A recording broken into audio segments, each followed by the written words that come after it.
recording, and I also wanted to say welcome to our continuation of our talks in the quantum seminar, quantum computing seminar. And I wanted to introduce Michael Jarret, who is our leader in the quantum computing group, and he has a joint appointment between Booz Allen now and George Mason Math Department. He's affiliated with us as well, and he is going to present his recent work on the Stoquastic Hamiltonians. So welcome, Michael. Thank you. Let me share these slides.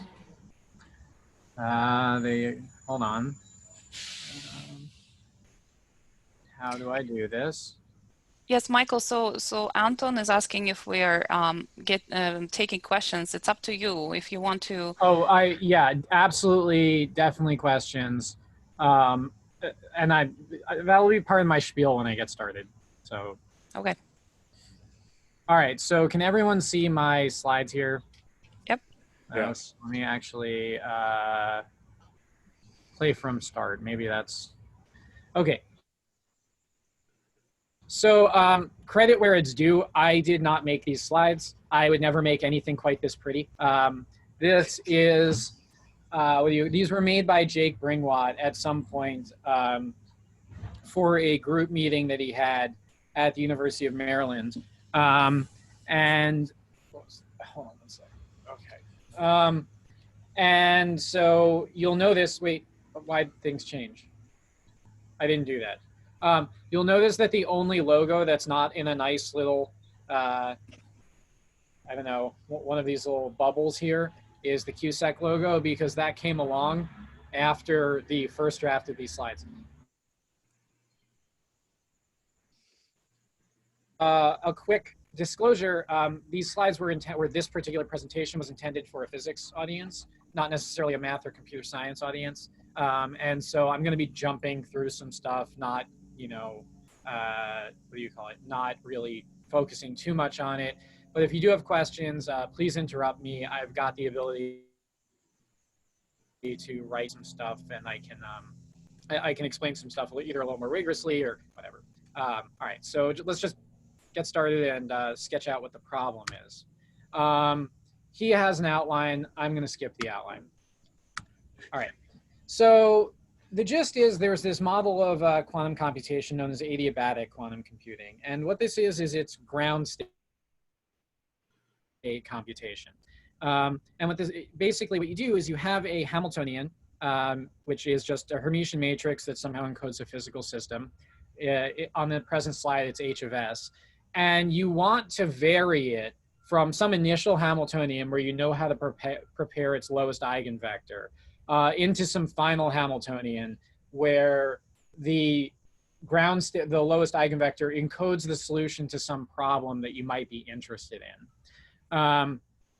And this is like the runtime with which you have to do this, such that throughout the entire interpolation, you always remain, the solution to Schrodinger's equation is always close to the instantaneous lowest eigenvector, is bounded by the quantum adiabatic theorem. And the quantitative versions of that usually give you scaling of order something like 1 over the minimal eigenvalue gap squared. So the difference in the two lowest eigenvalues. And that's pretty much how slow you need to go. And so this raises the question, or the question's been raised for a long time, about whether or not, a lot of these processes can be done classically as opposed to quantum mechanically. Because if you can do them classically, then there's absolutely no reason to do them quantum mechanically, right? You just go fire up AWS or something, launch a large instance, and just let it go, and don't bother building a quantum computer. So it's important to know which models actually do provide you an advantage over quantum and which ones do not. And as I said, oh yeah, I am taking questions, so feel free to interrupt whenever.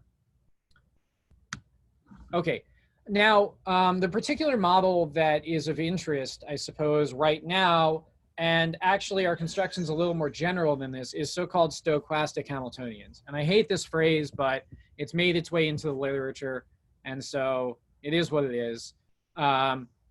And all this is some Hamiltonian, a Hermitian matrix, where all of the off-diagonal elements are non-positive.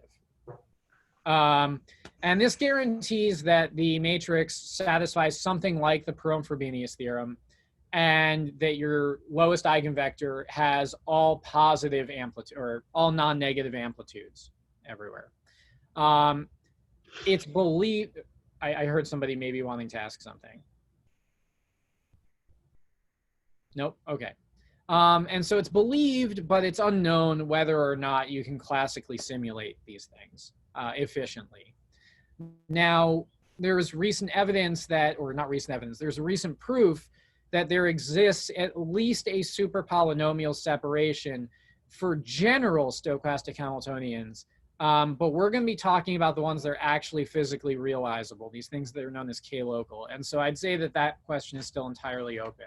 And we don't know whether or not this particular category is classically simulatable.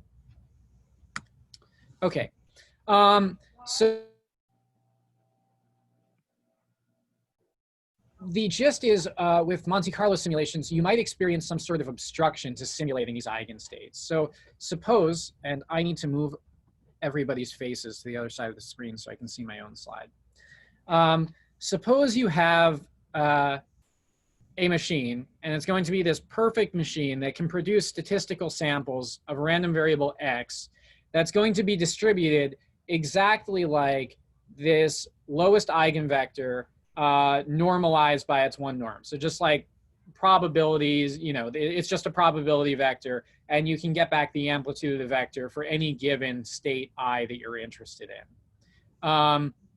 But what you're really after is simulating the quantum state, where you're going to be getting samples according to this other distribution of y over here. So classical Monte Carlo algorithms typically try to approximate the eigenstate by using the former, basically getting the eigenstate itself. But really, we want to produce these measurement outcomes, and that would be a successful simulation, is, you know, sampling with respect to this two normalized vector instead. So the obstruction is pretty easy to see. Suppose there's some state m that you want to sample, and suppose that the probability that you see m in a quantum measurement is given, it is lower bounded by 1 over a polynomial in n, where n is the number of qubits. So this means that, you know, if you run your, if you just repeat the process O of, you know, poly n times, you expect to see this some of the time. You will see m every now and then.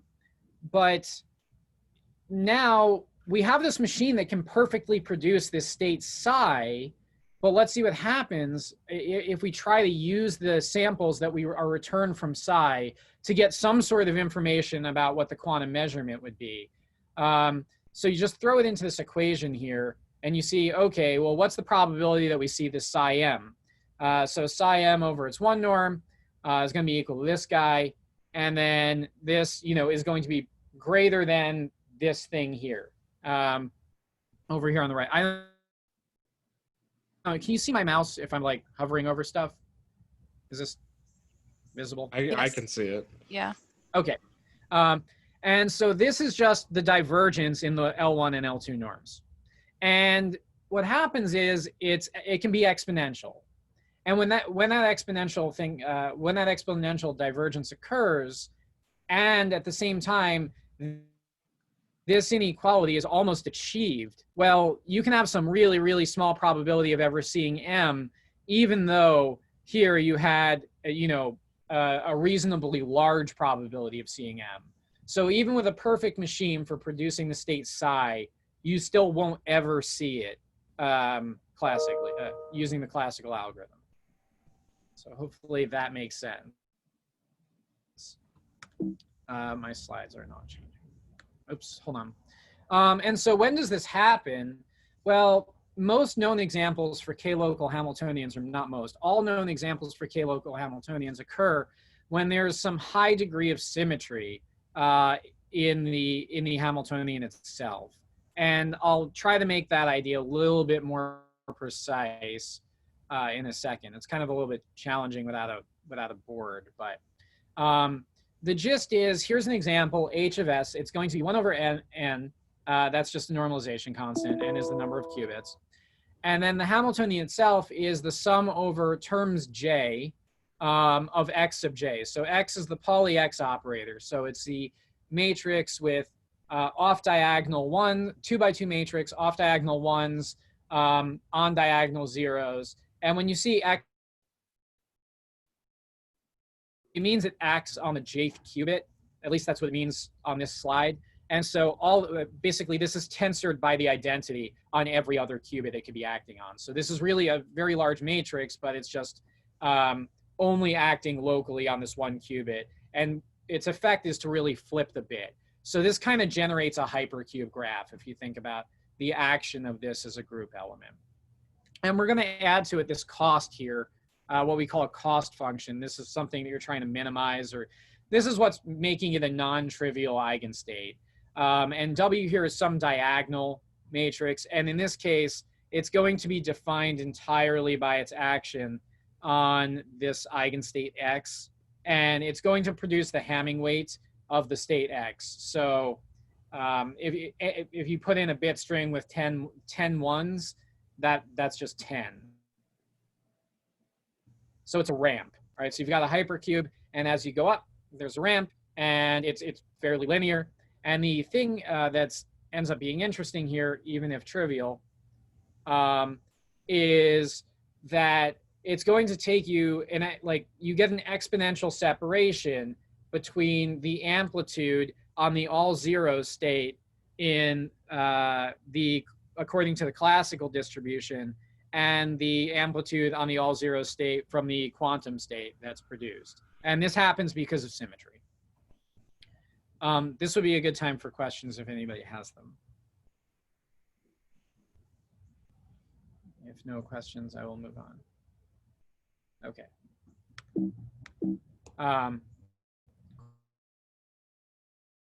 So this is an example where your state is hard to generate. It's kind of contrived because a classical algorithm can still do this if it just kind of does gradient descent, but it's still a decent example of the kind of obstruction between a Monte Carlo process that might sample nearest neighbors as it walks around and a classical process that might sample nearest neighbors as it walks around, and the quantum process which just does some thing. Okay. I'm not going to worry about this too much because it doesn't care. And this is some physicsy stuff which we can kind of skip over in the interest of time. Okay. So we've got all these highly symmetric examples. We know that they're problematic. We know that we're going to have a hard time simulating them. And this leaves us with a natural question. The natural question is, okay, well, these things are hard to simulate. What if we're given the promise that the thing is highly symmetric, but we don't know the symmetry? So it's there, we expect it to be there, but we're not told what it is. Can we simulate it then? Is the promise that it exists sufficient? And it turns out we can give you a quasi-polynomial time algorithm, which you can decide for yourselves whether or not you believe that's sufficient for doing this in that case. So this kind of does away with all of these so-called obstructions and opens up an avenue for exploring Hamiltonians that we previously believed to be difficult to simulate. Okay, so the construction gets a little bit complicated. I don't know how to make it easier, so we're just going to grind through it. And it's going to be a number of steps. First, we're going to take our Hamiltonian, and our Hamiltonian is going to map naturally to a graph gamma. And gamma is going to be the graph that has all the same spectral properties as the Hamiltonian H. And we're also going to take the Hamiltonian and map it to a graph, which I'm calling G. And that's going to be a graph which contains all of the relevant symmetries of the Hamiltonian. And so all of basically these will be bijective mappings, so you'll be able to get from any one of these to the other. I don't know why the arrows are only going one way, but you can use these, so you can take the symmetries that you learn from G and use them to reduce this graph gamma to this graph gamma prime. And then we can create a matrix again from the graph gamma prime and use that as a way of accessing and sampling from the ground state eigenvector. So it gets to be a bit of a complicated construction. We're going to focus initially on this part. So this is the primary mapping, which is going to make H the Hamiltonian equivalent to a graph. And since this is, you know, a mathematical audience, maybe this is going to be obvious the way we're going to do this, but we'll see. Okay, so what we're going to do is we want a weighted graph. This is just the standard definition or notation, a vertex set. We're just gonna, for sanity, label our vertex sets by the graph that they're in, because we have these two different graphs at play.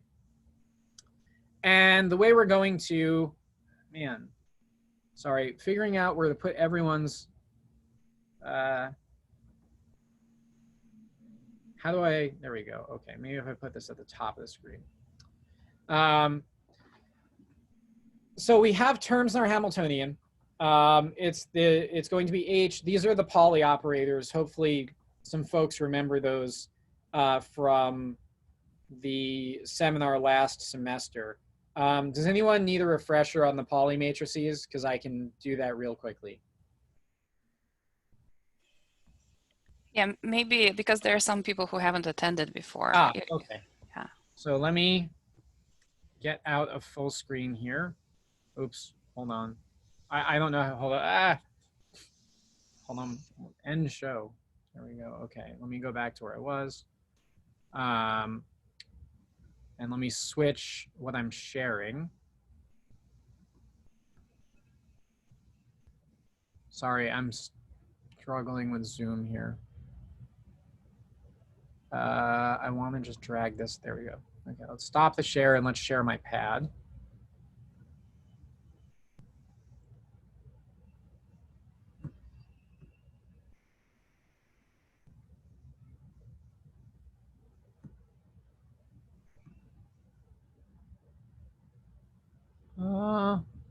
Why isn't it showing up? There we go. Okay. So everyone should hopefully now be able to see my pad. So the poly matrices X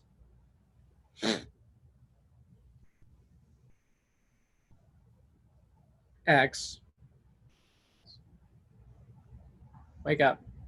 It's not coming through. Why is this not coming through? There we go. Is going to equal this guy. Wait, did it go away? It did go away, didn't it? No, it's here. But you only see an X, you don't see anything else, right? Yes. There should be more.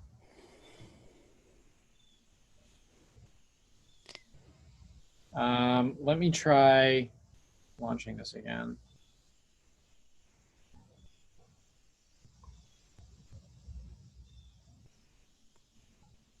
Yeah, we do see something. Yeah, let's see. Let me try launching. Okay, so there we go. All right, so that's X. And we've got Y, which is either this or minus this. And I always forget what the convention is.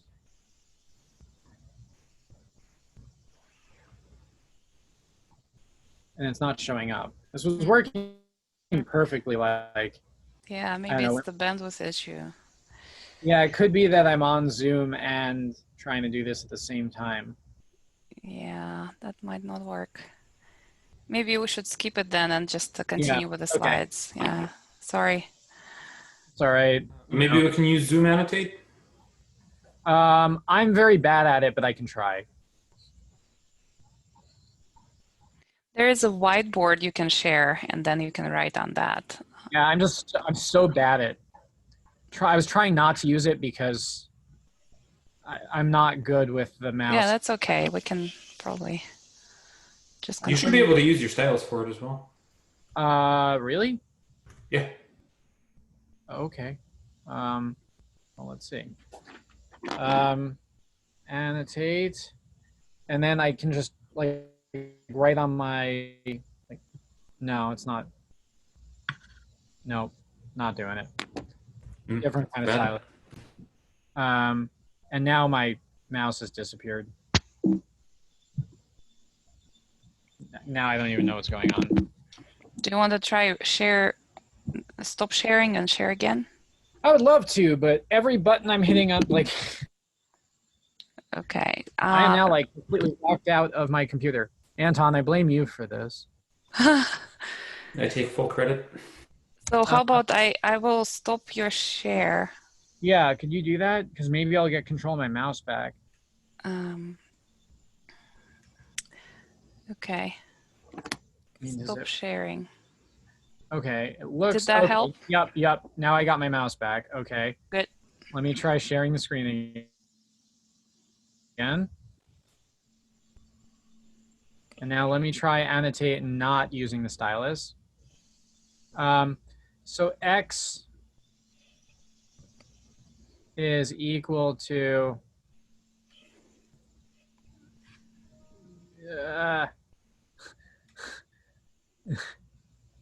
this guy. Y is equal to something like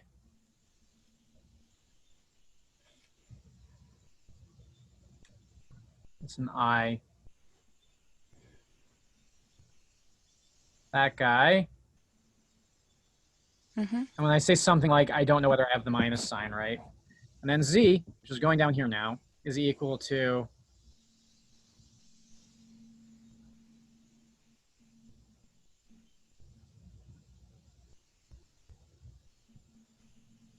this guy.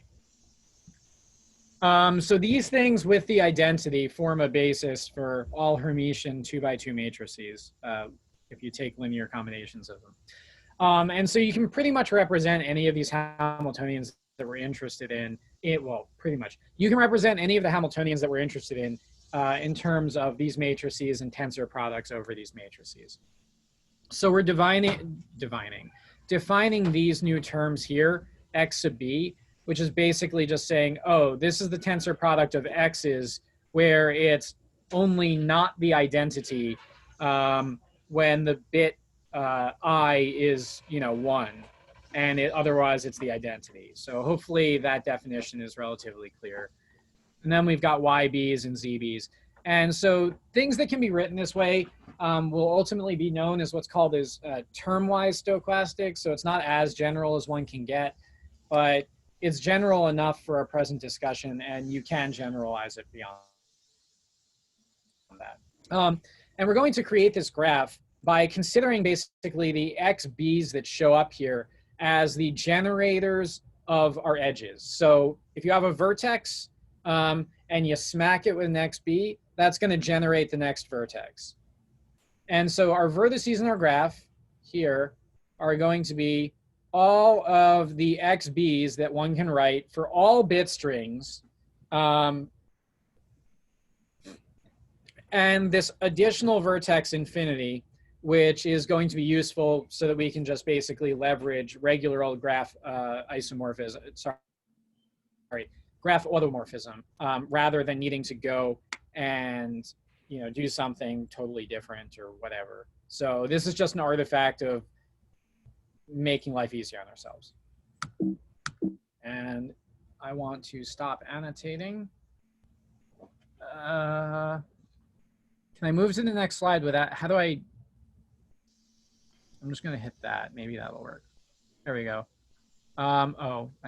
That's not good. Annotate, clear. They're all done. Okay. Can you repeat what are the edges in the graph? Like I got the vertices, but not the edges between. I'm sorry. What about the edges? Yeah, can you repeat how you define them? Oh, yeah, sure. So actually, this is a good slide to see it. So this is kind of an idea of what our Hamiltonian will look like. And each one of these x's here is going to be a generator. So you can consider a group that is generated by the set of every term in this sum, right?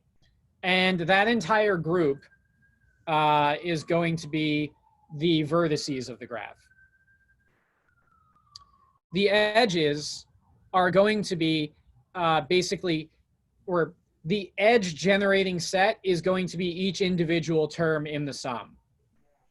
So for any vertex, so for any member of that group, it's going to share an edge with another vertex in the group if they are connected by precisely one member of this sum, by a multiplication by precisely one member of this sum.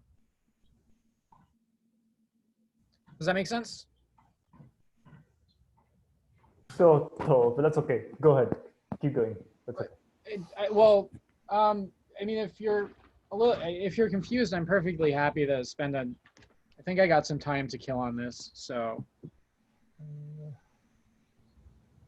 Yeah, can you say this one more time? Sorry, I'm sorry. Sure. So I can't, my mouse just like disappears, so I don't know where it is. And it's going completely crazy. You can still hear me properly though, right? Okay.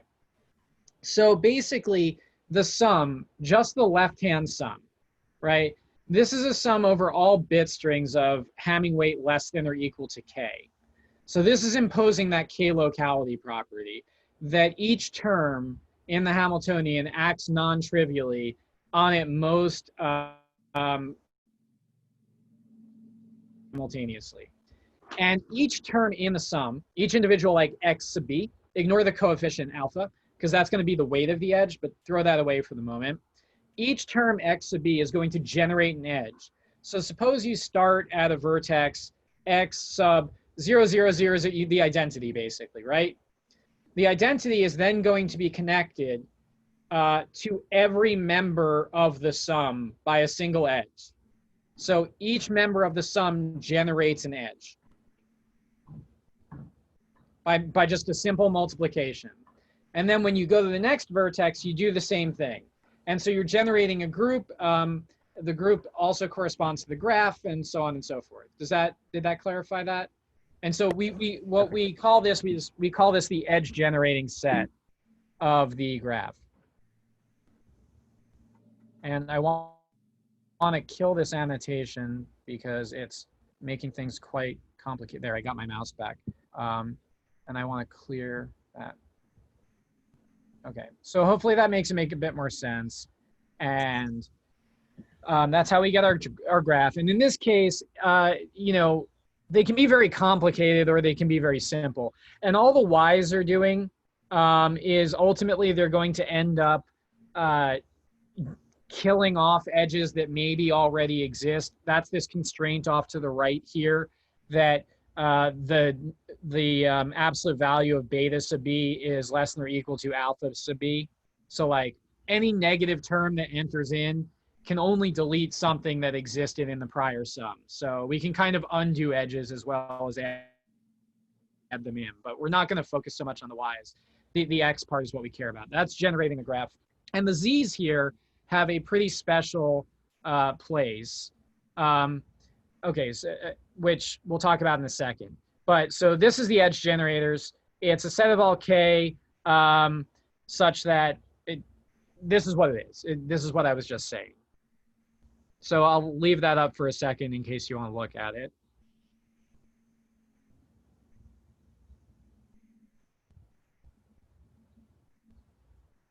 Make sense? Okay, great. So I'll move on from that. And now this is a bunch of just how do we determine the weights of edges and stuff like that. I don't really want to kill too much time worrying about this. The gist is the hx term as labeled here by this arrow and the hy term, they really, so the x's, the edge generating set determines what the edges of the graph are, and then the hx and hy term determine what the weights of the different edges are. in the graph. The HZ term is something special. Because that doesn't, the Z's, if you recall, they were diagonal matrices. So they don't connect bit strings to anything other than the bit string that they're already, right? When you hit a bit string with a diagonal matrix, you still have the same bit string. You maybe just, change its coefficient or something like that. So we would call this adding a phase to it. In this case, it would be kappa B times a phase. And I'm not going to worry about what the weights are, but basically you can build up your graph with the weights using these formulae here.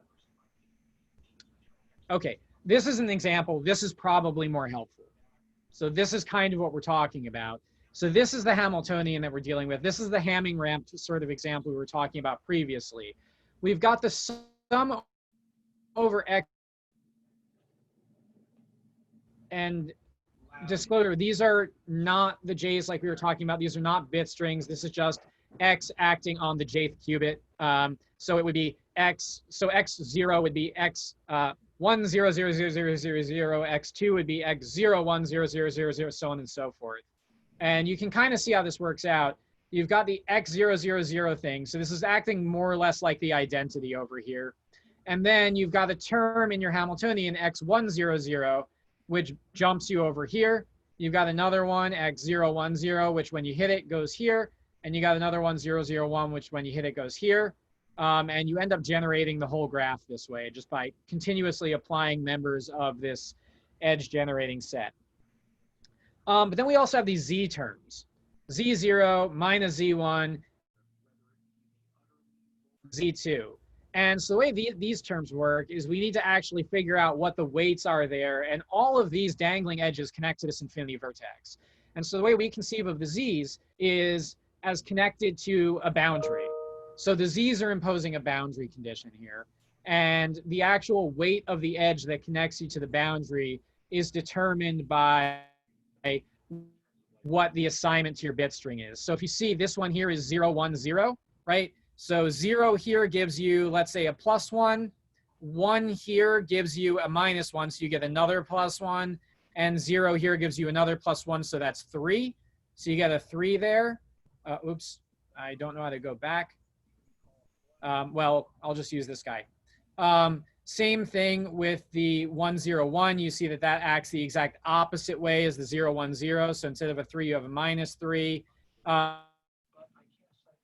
0 0 is going to be the same as 1 1 0, and so on and so forth. So we just generate this graph, generate the boundary conditions. It's all read off directly from the Hamiltonian, the matrix itself. And these are just basically what are the matrix elements at the end of the day. That's what the graph is representing, and that's what the numbers in the graph are representing. Now, we want to know, if there's a high degree of symmetry when there's an automorphism between two different vertices, right? If like, for instance, here you see x0 0 0 is going to be automorphic to, I believe, to x1 1 0. The graph looks exactly the same. If you consider a function that swaps the two, or there exists a function swapping those two that preserves everything else about the graph. So there's a graph automorphism connecting x0 0 0 to x1 1 0. And it's this sort of thing that's causing the problem with the classical simulations, because you got this exponentially large graph, but all of the dynamics and all of the interesting stuff are happening in something, this highly symmetric structure that's like way, way reduced and can be reduced way farther. And so we're going to consider equivalence classes. And so here, our equivalence classes are going to be anything that's connected by some f in the automorphism group of the graph. So for instance, you got x0 0 is going to be equal to the set x0 0 0, x0 1 1, x1 1 0. So in this case, it's pretty easy to identify the equivalence class, because they're all the things that happen to be connected to the boundary by the same weight edge. Doesn't always work out that way, but it works out that way in this case. And so there are some other ones, as well. Let me just check my time. All right. Now, this is just some stuff from spectral graph theory here. these are the eigenvector equations one would satisfy from the Hamiltonian. And the representation we go with here is just the standard graph Laplacian written out as an equation. Phi is an eigenvector, V is a vertex of interest, U is a vertex of interest, W, U, infinity, this is the weight of the edge connected to infinity. Lambda is the eigenvalue, and WUV is the weight with which vertex V is connected to vertex U. So any eigenstate, as you can see up here, is going to end up satisfying one of these equations. And we're going to play with this to do our simulation. Okay.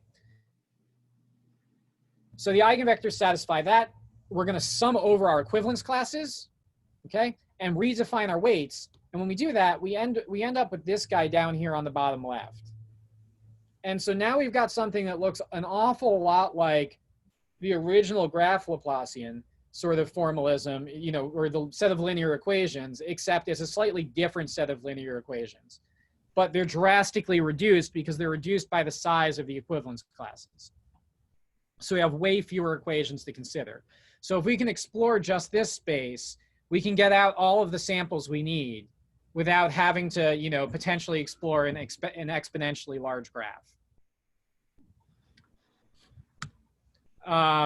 And so, okay, so what do we do? So what do we do with this? And I'm just going to breeze through so that I have time. Here's our algorithm. This is like the key part, right? How we do it. First, we can't generate this big graph gamma.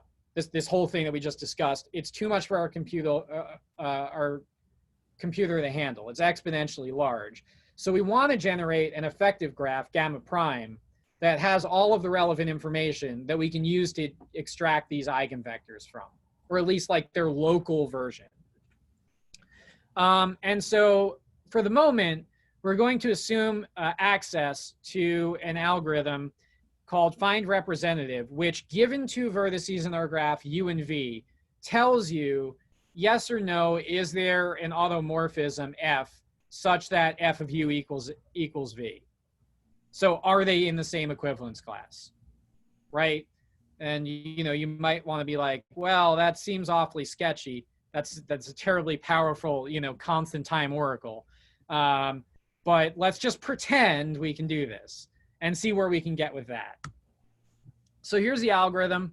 Once we have that in place, it's just this simple recursive algorithm. We throw in a random seed, we choose a random vertex, we explore the neighborhood, we see if anything is in an equivalent, we have a list of things that are new.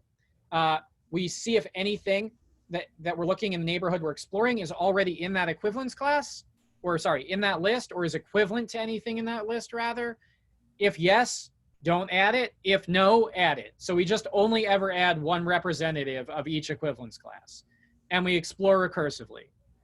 And the total runtime, if this is successful, is going to scale like the degree of the graph times the size of whatever the reduced space is squared times the runtime of this find representative routine, which we're calling QP of n, because ultimately this is going to be equivalent to graph isomorphism. Check my time. Okay. So here's a simple example of how this plays out. Suppose our random seed is x100. Again, we're still on this simple ramp case where we've got the 3s, the 1s, the -1s, so on and so forth. So step 1, we just add our random seed to our list V prime. Step 2, we explore its neighbors, and the first neighbor we choose is x00. We see that x00 is not equivalent to x100, and so we add it to the list as well. Okay, now we check the neighbors of x000, and we check x001 and say, oh, x001 actually is equivalent to x100, so we don't add it to the list. So then we go back and check the next neighbor of x000, which is x010. We find that one is also novel. It's not equivalent to anything in the list, so we add it. Now we check the neighbors of x010. We hit x011, oh, hey, look, this one's already in our, or equivalent to something in our list. We don't add it. X1, 1, 0. This one's equivalent to something in our list. We don't add it. We're now done with X0, 1, 0. We go back to X0, 0, 0. We see we're done with X0, 0, 0. We go back to X1, 0, 0. There's only one remaining neighbor to check, X1, 0, 1. We check it. Oh, it's novel. We add it to the list. And now we explore its neighbors, X1, 1, 1. And we see that's not novel. So we end up with the reduced set of vertices, X1, 0, 0, X0, 0, 0, X0, 1, 0, and X1, 0, 1. And you might worry at that point, oh, I explored the whole graph. That's not efficient. As the graph gets much larger, you don't explore very much of the graph at all. You end up exploring a very small portion of it. But you need to get things to be at a scale that I can't really present for that to happen. So part 2, I'm just going to say what you do. You produce this thing. You do some algebra. It's not very challenging algebra to figure out what the appropriate weights of the corresponding graph should be. And then you generate the eigenvectors of this graph and return samples according to that. So this is kind of what it looks like. I don't want to kill too much time because we're getting towards the end anyway, going through how we determine the weights. But needless to say, once you've identified the effective subspace, figuring out what weights edges gets, it's not terribly complicated, although there's some details involved. Okay, the next step, or the last step, is we just apply our favorite eigenvector producing algorithm to produce the eigenvector of the reduced matrix. In this case, we consider the power iteration method or whatever, and you just take some samples. And it turns out that the scaling with which you can do this is approximate, well, somewhat better than order 1 over gap anyway. So this is competing with the adiabatic algorithm that would work on the same Hamiltonian. Remember, we wanted to be able to produce something that goes at least as well as the quantum thing. So now we're classically doing what the quantum thing can do with the same runtime as the quantum thing, but we've got this overhead of this find representative routine. Okay, so yeah, so again, this was originally designed for a very physicsy audience, so Jake apologized for the math that comes next. Find representative routine. How do we do this? We have to generate these other graphs. And so I'm just going to give you kind of a taste of how it works, because actually running through all of the details is kind of challenging. Our formalism is based on Crawford's formalism for reasoning by symmetry in Boolean satisfiability. And we had to rebuild this for ourselves because it's not published anywhere. So I think this is what his formalism basically is. And this example kind of depicts it, how this would work for SAT. You start by introducing these gadgets here. And so basically for each term in your Hamiltonian that shows up, you introduce a generator gadget. So there was an X0, let's say. And X0's, what it does is it's going to flip. If you conjugate Z0 by X0s, it's going to change a Z0 into a minus Z0. So you add that to your graph. I heard some, is there a question? Maybe not. Okay. And so that ends up being a gadget. And so we do the same thing for all those. And then we add in what are known as clauses here. And so each one of these is just one of the Z terms that appear in the Hamiltonian itself. And as it turns out, this graph is going to encode all of the symmetries that we need in order to determine whether or not there's an automorphism. And it's way smaller than the exponentially sized graph that has the right spectral properties.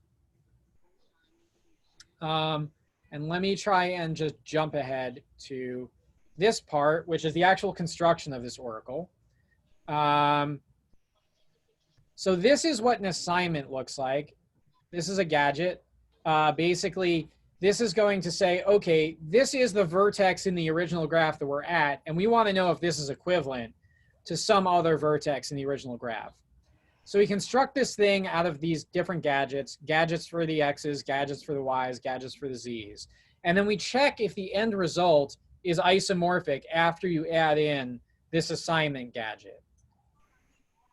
So in this case, these things end up being equivalent with the sum of x's. This is the Hamming ramp again. And let's see if I've got the picture. This is an example gadget. This is an example gadget. Here's an example of the graph that might show up at the end of the day. So you've got some x's, some y's, and some z's. So you got x2 here. x2 links a z2 to a minus z2. You got y0, y1. It's this messy guy over here. And this is just going to have the right transformation properties. I don't think it's optimal, but it's what we did because it worked. And then you've got your z terms here. And you can see them added here. So you got the z0 or the minus z0 connected down here to the minus z0. And you've got the z1, z2 connecting this guy here to the minus z1, z2 because these both have the same parity. So they're both even when you multiply the terms together. So those are two ways to get the same exact term. Now, when you go and make an assignment, you would do something like, man, does anyone know how to go back? Oh, there's a thing. There you go. Can I? Nope. I'm running out of time and I want to show you something. Okay. Okay, so when you make an assignment, you'd want to check, are these three guys the same as maybe like this assignment?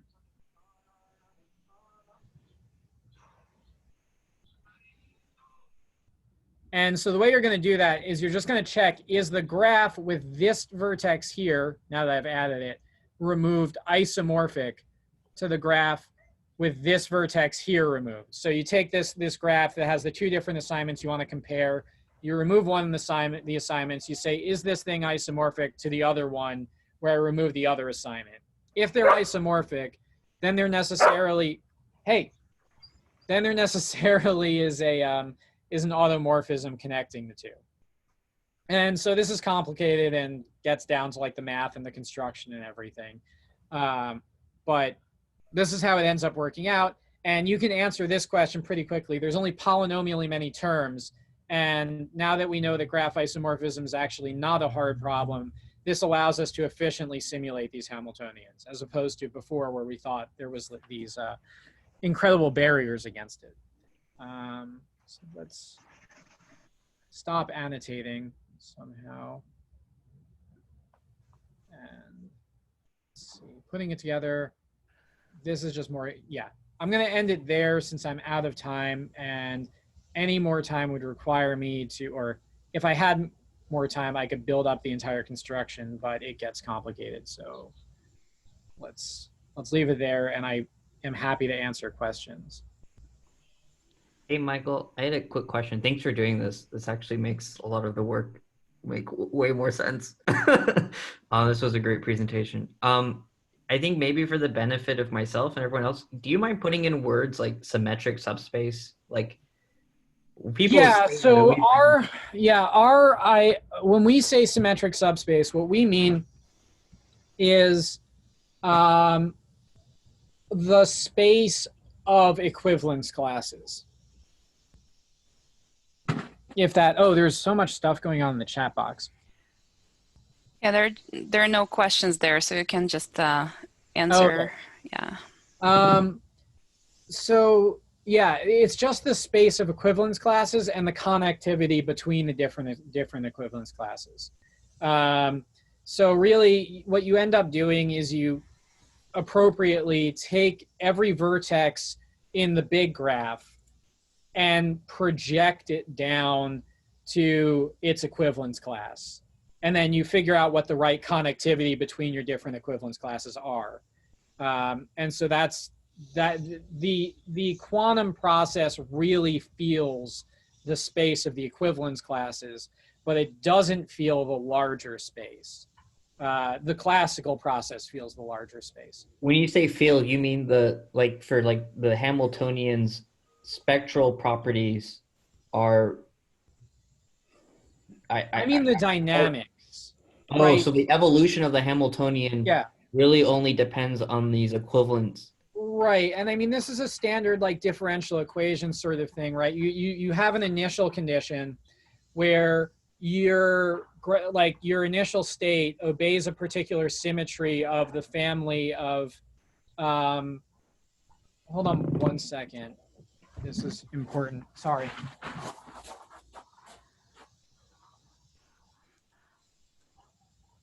Anton, I will have to go in a few minutes. I just wanted to make sure that if you guys want to continue chatting, I will leave this room, but somebody needs to take over as a host, either you or Michael. I need to go in a minute as well, so maybe Michael can be in charge, or Faye. Or Faye, if you have time. I do need to go to the QSEC presentation, which starts in 5 minutes, so I didn't want to interrupt your conversation. So what I was saying is, where was I? I'm sorry. Faye, I'm making you a co-host and I will have to run, but thank you, Michael, for the talk. Yep. What was the question that I was answering? Sorry. I was just the symmetric subspace and how does that relate to the underlying linear algebra of the Hamiltonian evolution. Yeah, so we're solving Schrodinger's equation with a family of Hamiltonians.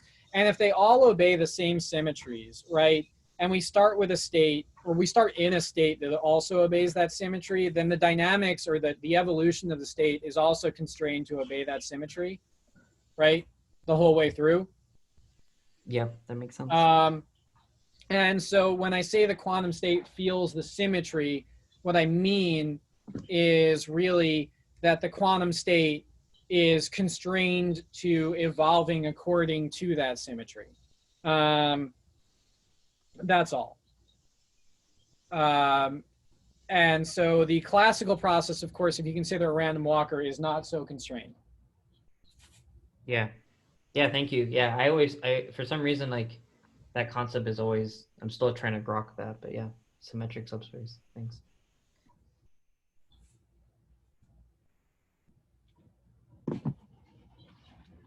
Okay. Any other questions?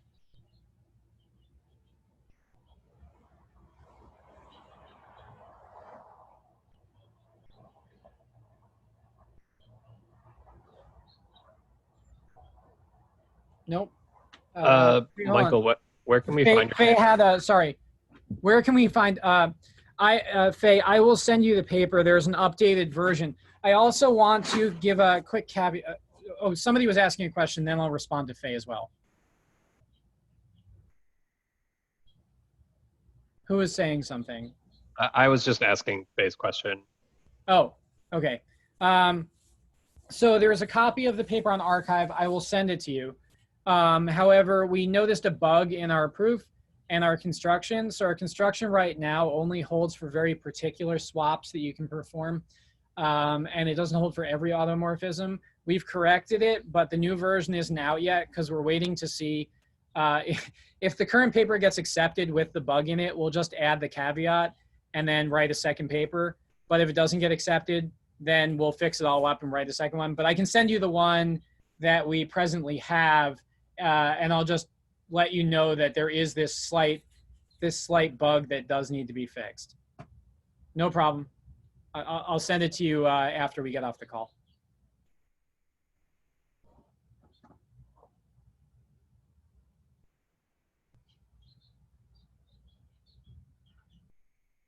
Right. Anything else? Good to go. Thanks again. Great talk. Thank you. Mm-hmm. Any other questions?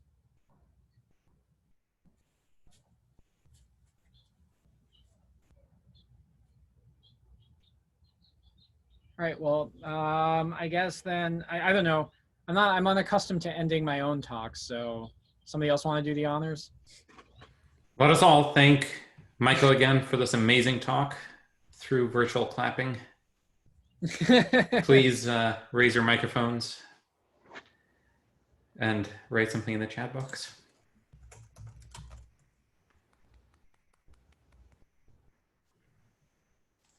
Thanks, guys.